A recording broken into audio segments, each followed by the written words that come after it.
जय माता दी। बहुत बहुत स्वागत है, बहुत बहुत अभिनंदन आप सभी का हमारे खास यूट्यूब कार्यक्रम में। मैं हूं आपके साथ पंडित अमित शास्त्री। दोस्तों, आज की वीडियो के अंदर हम आपसे चर्चा करेंगे सूर्य ग्रह के विषय के ऊपर। दोस्तों, सूर्य देव हमारी आत्मा के कारक हैं। हमारी जन्म पत्रिका के अंदर सूर्य देव हमारे पिता के सूचक माने जाते हैं। सूर्य सेल्फ है, सूर्य हमारी फिजिक्स है, हमारा स्वास्थ्य भी सूर्य से ही देखा जाता है।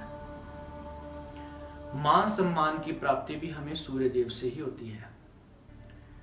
राज्य से अच्छे संबंध होना और सरकार में अच्छी पहुंच रखना, ये भी हमें सूर्य से ही मिलता है। यदि हमारी कुंडली के अंदर सूर्य देव अच्छी कंडीशन के अंदर नहीं है, अच्छे घरों में नहीं है, अच्छी राशि में नहीं है, विपरीत राशियों में बैठे हुए हैं, जब किसी भी प्रकार से सूर्य देव हमारी अगर जन्म पत्रिका के अंदर अशुभ हो जाते हैं तो हमको पिता के सुखों में कमी आ जाती है, हमारा अपना स्वास्थ्य ठीक नहीं रहता है, हमें समाज के अंदर मान सम्मान की प्राप्ति नहीं होती है, जहाँ तो जॉब हमको मिलती नहीं है। अगर हमें कोई नौकरी मिल भी जाती है तो जल्दी ही किसी न किसी कारणवश हमको वो छोड़नी पड़ जाती है, या हमसे वो नौकरी छूट जाती है। तो आज की वीडियो के अंदर हम सूर्य के छोटे छोटे 10 बेहतरीन उपाय आपके लिए लाए हैं। ये जर्नल उपाय हैं जिसको कोई भी कर सकता है और इन उपायों को करके लाभान्वित हो सकता है। दोस्तों, पहला उपाय क्या करना है? सूर्य देव हमारे पिता के कारक माने जाते हैं। यदि हम अपने पिता का सम्मान करते हैं, प्रतिदिन अपने पिता के चरण स्पर्श करते हैं, तो इससे हमारा सूर्य बलवान होना शुरू हो जाता है। दूसरा उपाय, दोस्तों, जब भी बोले सत्य बोले, स्पष्ट बोले और आलस्य को त्यागें। तीसरा उपाय, सूर्य आदित्य हृदय स्तोत्र का पाठ करें। चौथा उपाय, रोजाना गायत्री मंत्र का जाप करें। पांचवा उपाय, गुड़ खा करके, पानी पी करके ही किसी भी कार्य को प्रारंभ करें। यदि हम जो पात्र हैं जिसमें हम पानी पीते हैं, यदि वह तांबे का होगा तो ज्यादा बढ़िया रहेगा, क्योंकि तांबे के अंदर औषधीय गुण पाए जाते हैं और तांबा सूर्य की पक्की वस्तु भी है। आठवां उपाय, सूर्य देवता के अधिष्ठात्री देवता है भगवान विष्णु नारायण जी। यदि हम प्रतिदिन विष्णु सहस्त्र नाम का पाठ करते हैं तो इससे भी हमारा सूर्य देव बलवान होना शुरू हो जाता है। इसके साथ साथ भगवान प्रभु श्री राम जी का जन्म भी सूर्य वंश के अंदर हुआ है।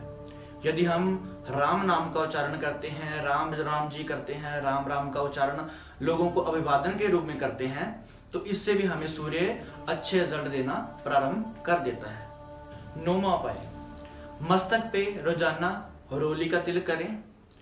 और दोस्तों, कई बार देखने में हमको ये मिलता है कि सूर्य देव अच्छी कंडीशन के अंदर कुंडली में दिख रहे होते हैं, अच्छा बलाबल लेकर बैठे होते हैं, लेकिन जो जातक होता है उसको सूर्य के अच्छे रिजल्ट प्राप्त नहीं हो रहे थे। इसका एक कारण कहीं ना कहीं ये भी हो सकता है कि जो लोग सूर्य उगने के बाद बिस्तर को त्यागते हैं, सूर्य उगने के बाद उठते हैं, उनका सूर्य भी कुंडली में अच्छा होने के बावजूद भी उनको अच्छे रिजल्ट नहीं दे पाता है।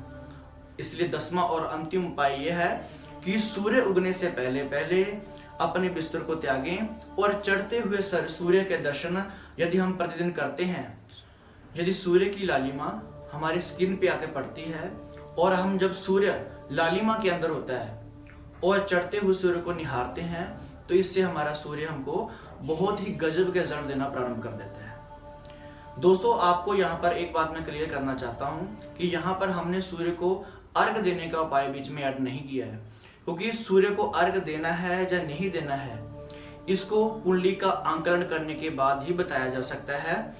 हो सकता है कि आपकी कुंडली के अंदर सूर्य पहले ही कमजोर स्थिति में हो, इसलिए हमने इस यहाँ पर सूर्य को अर्घ देने का उपाय बीच में ऐड नहीं किया है। यदि हम इन उपायों को कर लेते हैं तो इससे हमारा तेज बढ़ेगा। सूर्य के जो हमारी कुंडली के अंदर बुरे रिजल्ट हमको मिल रहे हैं, चाहे आपकी कुंडली के अंदर सूर्य ग्रह अशुभ स्थिति में भी क्यों ना हो, यदि हम इन उपायों को कर लेते हैं तो हमारा सूर्य हमको बेहतर रिजल्ट देने प्रारंभ कर देता है।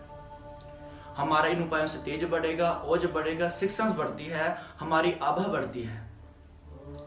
दोस्तों, हमारे द्वारा बताई हुई जानकारी आपको कैसी लगी हमें कमेंट करके अवश्य बताएं। वीडियो को ज्यादा से ज्यादा लाइक और शेयर करना ना भूलें। हमारे चैनल को सब्सक्राइब करना ना भूलें। इन्हीं शब्दों के साथ अपनी वाणी को विराम देता हूं। जय माता दी।